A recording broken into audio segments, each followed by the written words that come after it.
اعوذ باللہ من الشیطان الرجیم بسم اللہ الرحمن الرحیم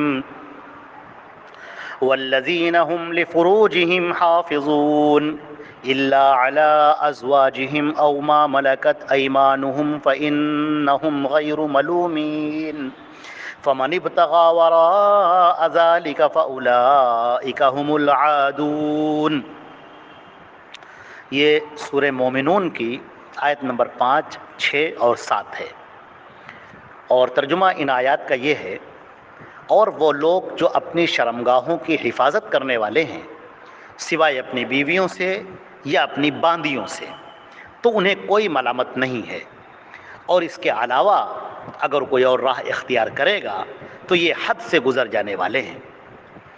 حضرات گرامی، یہ جو گفتگو اوپر سے چل رہی ہے، جہاں پر مومنین کے اوصاف بیان کیے جا رہے ہیں کہ ایک سچے پکے مومن کی نشانی کیا ہے، اور ایک عمدہ مومن، اللہ کی نگاہ میں برگزیدہ نیک مومن کیسے ہوتا ہے، تو اس کے اندر وہ کون کون سی صفات ہونی چاہیے جو انہیں اللہ کا محبوب بنا دے، اللہ سے قریب کر دے اور اللہ کی رضا حاصل کرنے والا بنا دے۔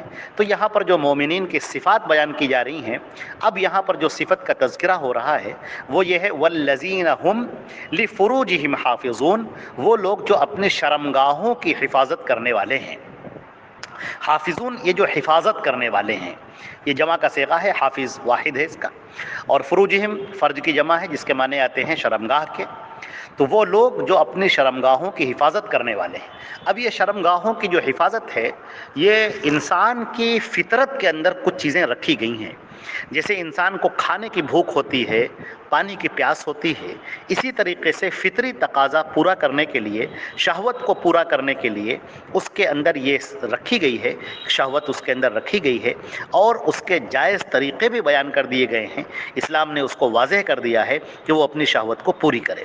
بہت سارے لوگ ایسے بھی ہیں جو اس بات کو بہت برا سمجھتے ہیں کہ اپنی شہوت کیسے پوری کی جائے، اور شہوت کا پورا کرنا یہ بہت ہی غلط بات ہے۔ لہٰذا ایسے لوگوں کو لوگ یہ سمجھتے ہیں کہ اگر کوئی اللہ سے قریب ہونا چاہے تو وہ ان چیزوں سے دور رہے، شادی بیاہ سے دور رہے، جوگ اختیار کر لے، سنیاس اختیار کر لے اور اس راستے پر چلا جائے، جیسے کہ یہود اور نصارہ کے ہاں یہ چیز پائی جاتی تھی، اور بعض دوسرے مذاہب میں بھی یہ چیزیں پائی جاتی ہیں کہ وہ شادی بیاہ سے دور رہتے ہیں اور اپنی فطری اور جائز ضرورتوں کو بھی نہیں پوری کرتے ہیں، اور اس پر بہت ہی قابو پانے کی کوشش کرتے ہیں کہ ہم اپنی ان ضرورتوں کو پورا نہیں کریں گے۔ تو اسلام نے اس کو پسند نہیں کیا ہے۔ لا رہبانیت فی الاسلام، اسلام میں یہ جوگ اور سنیاس کی کوئی جگہ نہیں ہے۔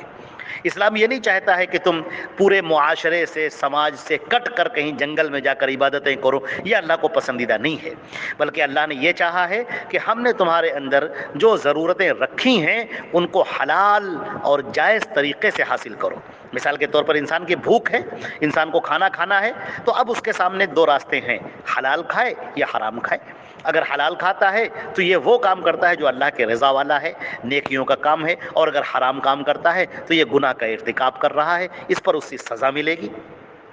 پانی پینا ہے، پیاس ہے، اب آدمی پیاس بجھائے، صحیح طریقے سے بجھانا ہے، یہ صحیح طریقہ ہے، پانی پیے، جو چیزیں اللہ نے حلال کی ہیں اس کو پیے، مشروبات پیے۔ لیکن جو چیز شراب ہے، حرام ہے، جن چیزوں کو اللہ نے حرام قرار دیا ہے اس سے بالکل دور رہے۔ اسی طرح شہوت کا پوری کرنا ہے، انسان کے اندر یہ تقاضا ہے، نفس کا تقاضا ہے، بالغ ہونے کے بعد یہ تقاضا بڑھ جاتا ہے اور اس کو ضرورت ہوتی ہے کہ اپنے اس تقاضے کو پوری کرے۔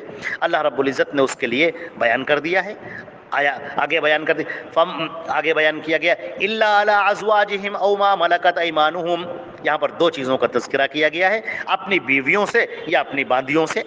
تو بیویاں یا باندیاں، لونڈیاں، یہ دو ہیں جن کے لیے اجازت دی گئی ہے کہ ان سے آپ اپنی شہوانی ضرورت پوری کر سکتے ہیں۔ فَإِنَّهُمْ غَيْرُ مَلُومِينَ، انہیں کوئی ملامت نہیں کی جائے گی، یہ بالکل صحیح طریقہ انہوں نے اختیار کیا ہے، جائز طریقہ اختیار کیا ہے، یہ اللہ نے جائز قرار دیا ہے، اور اس سے بہت بہتر ہے، اس سے سماج آگے بڑھتا ہے، معاشرہ آگے بڑھتا ہے، شہوانی ضرورتیں پوری ہوتی ہیں، بدن کا جو تقاضا ہے، جو نفس کا تقاضا ہے وہ پورا ہوتا ہے۔ لیکن اگر کوئی غلط طریقہ اختیار کرنا شروع کر دے، غلط سمت پر جانے لگے، تو پھر یہ گناہ کی بات ہو جائے گی۔ اسی کو فرمایا گیا فَمَنِ ابْتَغَىٰ وَرَاءَ ذَلِكَ، اب اگر کوئی اس کے علاوہ کچھ اور تلاش کرتا ہے، بہت سارے غلط طریقوں سے شہوت پوری کرنا چاہتا ہے، مثال کے طور پر بہت سارے لوگ جانور سے بدفعلی کرتے ہیں، یہ گناہ کی بات ہے، یا مرد مردوں سے مل کے جو اپنی ضرورتیں پوری کرتے ہیں، شہوت رانی کرتے ہیں، جسے عمل قوم لوط کہا جاتا ہے۔ حضرت لوط علیہ السلام کی جو قوم تھی وہ اس بدفعلی میں مبتلا تھی۔ اب اگر یہ کوئی کام کرتا ہے تو یہ سب کیا ہے، اس کو بیان کیا گیا فاولئک ھم العادون، یہ سب حد سے گزر جانے والے ہیں، اس چیز کو اللہ نے پسند نہیں کیا ہے۔ یہ سب اللہ نے جو حلال طریقہ رکھ دیا ہے اس طریقے کے اندر شہوتیں پوری کی جائیں اور اس کے علاوہ کے طریقوں سے دور رہا جائے۔ تو نکاح کو ایک فطری ضرورت قرار دیا گیا ہے۔ بہت سارے لوگ جو اس میں بڑی نیکی سمجھتے ہیں کہ ہم شادی نہیں کریں گے اور دور بھاگتے ہیں شادی کرنے سے، یا اسی طریقے سے بعض لوگ جو شادی جن کی ہو جاتی ہے وہ بھی اپنی بیویوں سے دور رہتے ہیں، کہتے ہیں نہیں صاحب ہم تو بڑے متقی ہیں، پرہیزگار ہیں، ہمیں سب ان کاموں میں نہیں پڑنا چاہیے۔ تو یہ شیطان کا دھوکہ ہے۔ یا اللہ نے جو چیز حلال کی ہے، جو راستہ رکھا ہے، جو جائز طریقہ رکھا ہے، اس سے اپنے آپ کو الگ کرنا ہے۔ تو یہ ایک شیطان کا وسواس ہے، وسوسہ ہے، اس سے اپنے آپ کو دور رہنا چاہیے، دور رکھنا چاہیے۔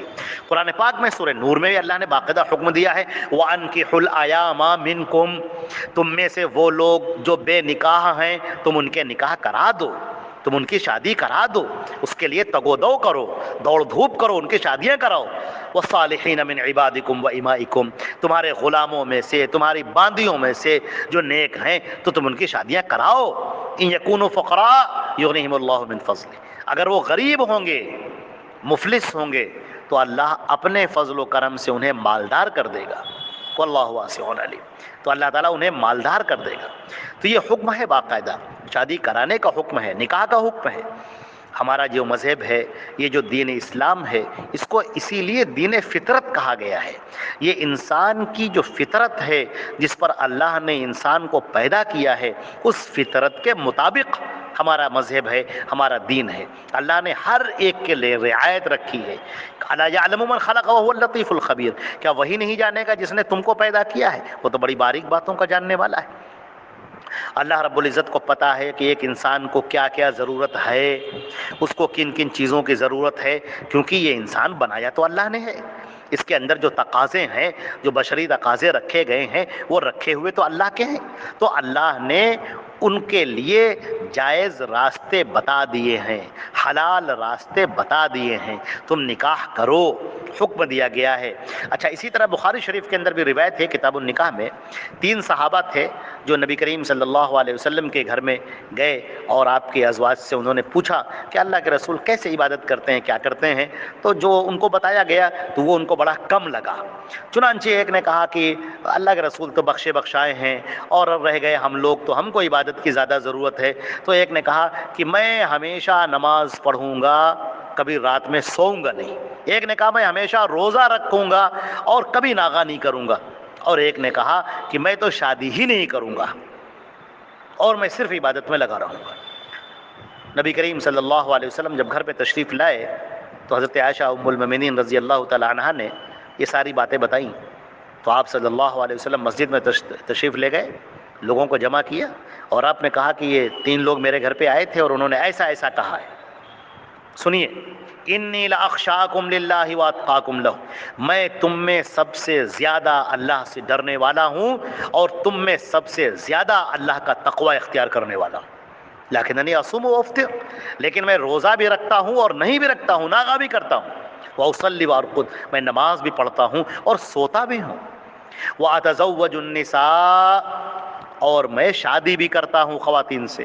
فمن رغب عن سنتی فلیس منی، تو جو میری سنت سے اعراض کرے گا، جو میری سنت سے منہ موڑے گا، فلیس منی، وہ ہم میں سے نہیں ہے۔ تو معلوم یہ ہوا کہ جائز جگہ پر اپنی جو جائز جگہ ہیں، بیویاں ہیں، باندیاں ہیں، ان سے اپنی شہوت پوری کی جائے اور غلط طریقے نہ اختیار کیے جائیں اور غلط راہوں پر نہ چلا جائے۔